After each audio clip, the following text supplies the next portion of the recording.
Oi, Gustavo, tudo bem? Vamos falar de Destination Wedding, que está tão em alta, né?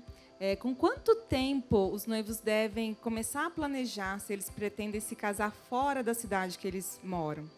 Maravilha. Essa é uma pergunta interessante porque a gente costuma falar para as pessoas que o ideal é começar a trabalhar de 18 a 12 meses antes. E por que isso? Você só vai conseguir comprar a sua viagem com 12 meses de antecedência. Começar a efetivamente reservar hotel, passagem aérea, tudo isso. Mas é importante que a gente possa sentar com os noivos antes, entender qual é a demanda deles e trazer para eles a realidade do Destination Wedding, porque na maioria das vezes, quando eles chegam até nós, eles têm muito mais dúvidas do que certezas. Então a gente precisa conversar, entender qual é a demanda, qual é o melhor local, se aquele local é realmente adequado para o casamento deles e se vai comportar o número de pessoas. Aí sim, com essa antecedência, a gente pode começar a fazer o planejamento, entrar em contato com o local, ver se tem tudo aquilo que eles querem, e aí a gente vai afunilando. E uma vez que a gente decidiu, com 12 meses de antecedência, a gente pode começar o início da contratação de todos os serviços. O que eu acho legal, Gustavo, é porque essa parceria que a gente tem do Noiva e Música com a Five Tour aqui em Brasília, ela possibilita a gente fazer Destination Wedding a partir de Brasília para qualquer lugar do Brasil e do mundo, né? E é interessante porque a gente entra numa sinergia entre cerimonial e a agência de turismo, no caso a Five Tour, né, que programa essa viagem. Então, tem algumas coisas que a gente não consegue fazer sozinho, digamos assim, né, e a Five Tour entra dando esse suporte. E eu acho muito bacana porque os nossos noivos eles têm pedido muito, não só para casar aqui em Brasília, no Patuanu, nesse lugar maravilhoso, quanto também fazer renovações de votos, né? A gente abriu um escritório novo em Florianópolis, então a gente tem condições de atender as pessoas aqui e lá. Mas a Five Tour também atende com a gente em todos os lugares. Eu queria que você explicasse um pouquinho sobre isso, como é que funciona e tudo. Tem as reuniões, como é que funciona?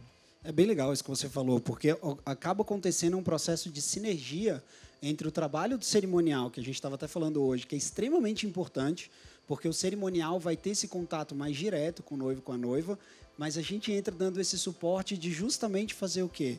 O cerimonial tem aquela noção do dia do evento, a gente tem mais a noção da logística para fazer todo mundo chegar até o evento. Porque às vezes as pessoas nos procuram e falam, poxa, eu gostaria de casar numa praia X, mas eu tenho 200 convidados.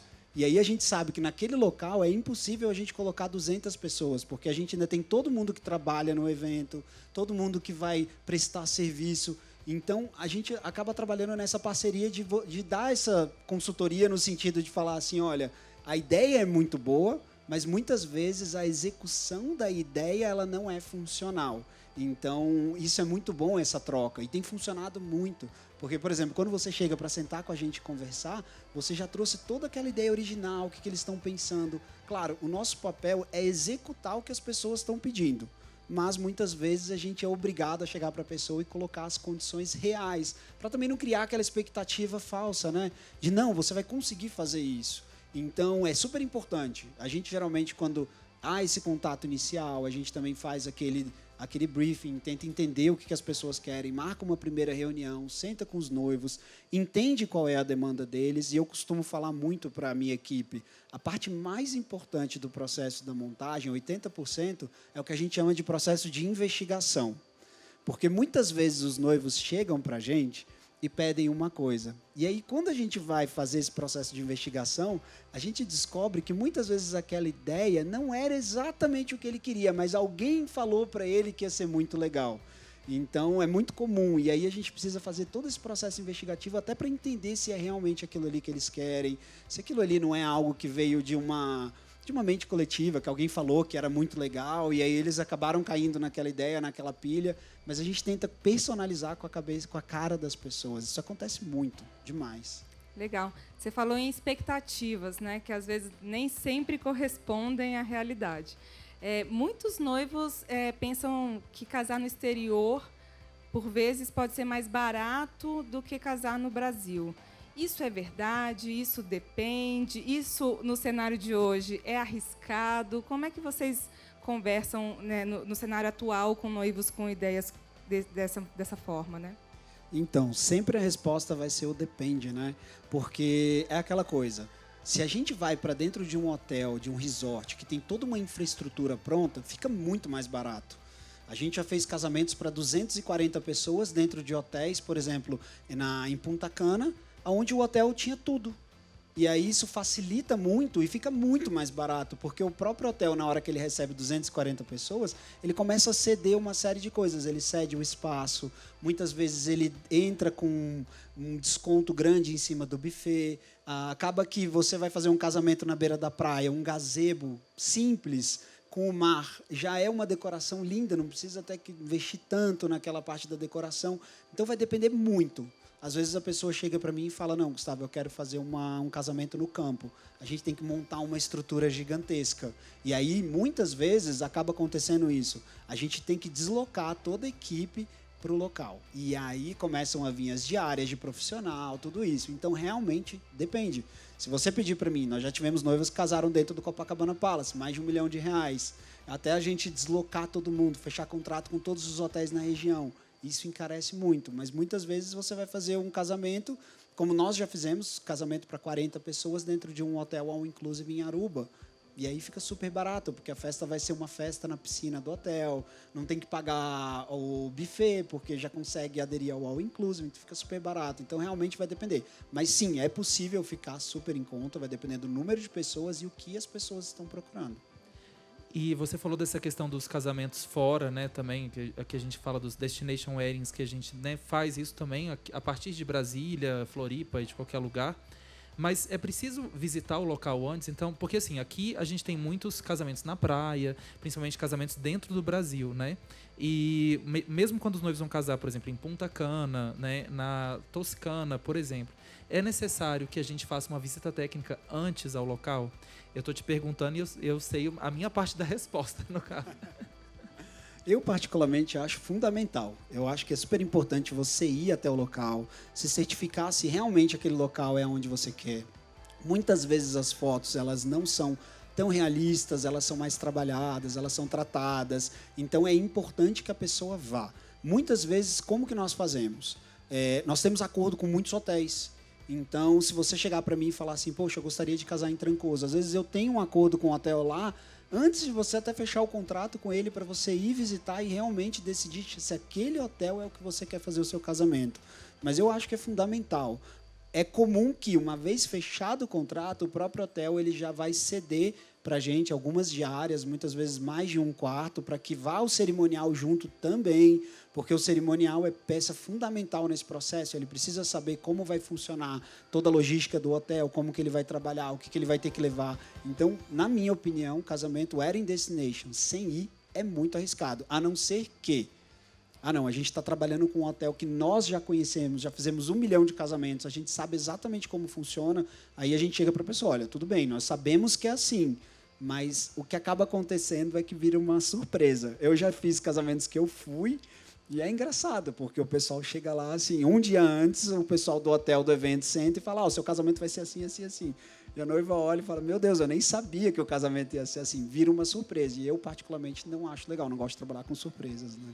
Eu achei muito legal. Obrigado, Gustavo, pela resposta. Achei ótimo, porque eu também trabalho dessa forma. Eu acho que a visita técnica é importante em todos os lugares, né? Então, assim, mesmo que a gente faça tanto aqui em Brasília, quanto outra cidade no Brasil ou fora do Brasil, é interessante a gente ter visita técnica. E eu queria ir um pouco mais além, porque nessa visita técnica é importante ter pelo menos uma pessoa que represente a decoração e, no caso, por exemplo, né, a luz e o som, né? Que aqui a gente sempre viaja com o Luiz Fernando da Slim, que acompanha a gente. Então, assim, Luiz, a gente vai fazer um casamento em Florianópolis, a gente vai fazer na beira da praia, a gente tem um hotel que vai ocupar, né, 100 pessoas vão ocupar esse hotel, mas é um casamento de 150 pessoas.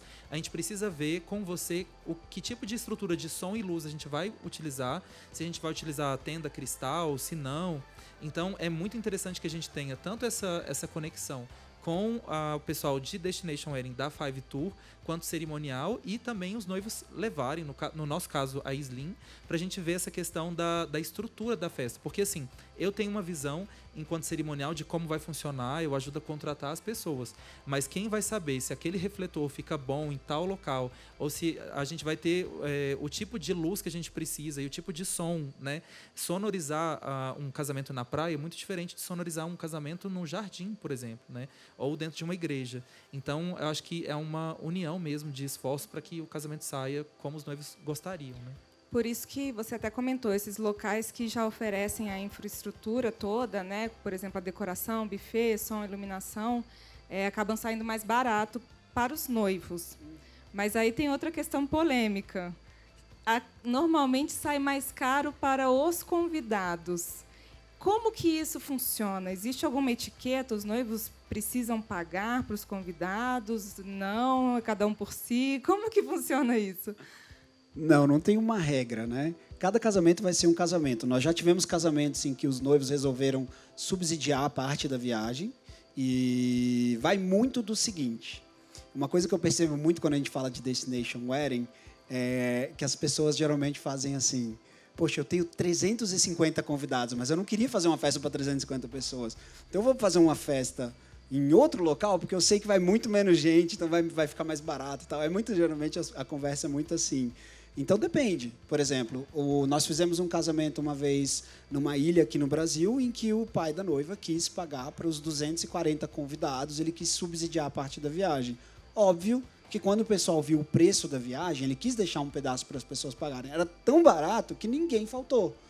Já quando a gente faz um casamento, por exemplo, em Punta Cana, que às vezes você vai sair aí 15, 20 mil reais para os convidados irem, você diminui muito a quantidade de pessoas. Não tem uma etiqueta, não tem uma regra, não existe nada disso. Realmente é uma liberdade dos noivos. Eu já vi as duas coisas acontecerem. O que acaba acontecendo quando você faz um casamento fora, vira evento.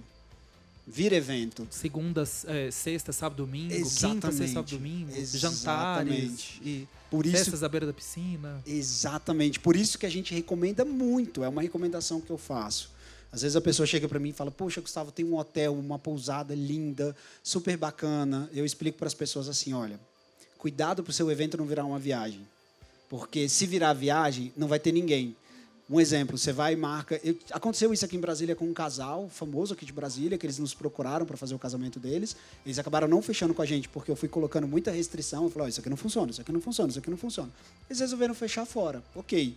O que aconteceu? Eles convidaram 180 pessoas para o casamento e aí 2 dias antes marcaram uma festa num restaurante, que era para todos os convidados. O que aconteceu? Apareceram 50 pessoas. Então ele pagou para todos os convidados irem e ninguém ia. Por quê? Porque as pessoas estavam na praia, as pessoas estavam passeando, virou viagem.